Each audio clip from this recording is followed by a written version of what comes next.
यही है कि पहले तो आपको अपने बैंक का जो ईमेल आईडी है या जैसे मैं अपने बैंक के लिए बता देता हूँ। हमारी बैंक अगर आपको कोई भी मेल भेजेगी तो उसका एक डोमेन होता है .sbi।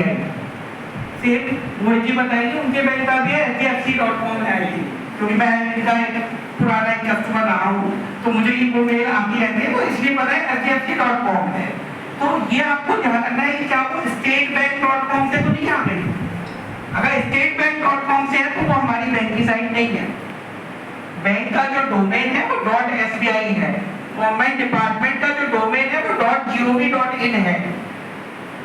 जो स्टेट गवर्नमेंट के डिपार्टमेंट है उनका डोमेन .nic.in है। तो .in फॉर इंडिया हो जाता है, gov अगर .in है तो गवर्नमेंट ऑफ इंडिया का हो जाता है। और मैंने जो पहले बोला था वो ये था, जैसे सर ने उसको और एलोबरेट किया कि मेल आप ओपन कीजिए, मेल ओपन करने में इशू नहीं है। मेल के अंदर अगर कोई लिंक है तो वो किसी भी हाल में ओपन ना करें। उस पर कोई फोटो है तो उसको किसी भी हाल में क्लिक ना करें।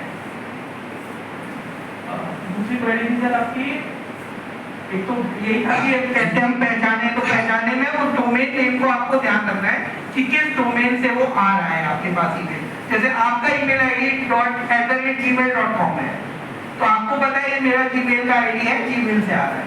जो बाकी ज्यादातर केसेस में जो साइबर क्राइम के ईमेल आईडीज होते हैं वो बड़े मिलते जुलते होते हैं। जैसे hdfcbank.com से नहीं आएगा, वो hdfc.com से आ जाएगा।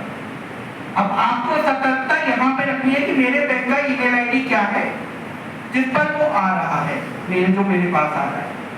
दूसरा जो मैंने HTTPS वाला बताया, आप गवर्नमेंट के या किसी भी डिपार्टमेंट की जो जहाँ फाइनेंशियल ट्रांजेक्शन होते हैं उनके लिंक पे अगर जा रहे हैं तो सभी बैंकों की ईमेल आईडी का वेबसाइट पे HTTPS का ऑप्शन मेंशन है। आप सिक्योर साइट पर ही जाकर लॉगिन करें। किसी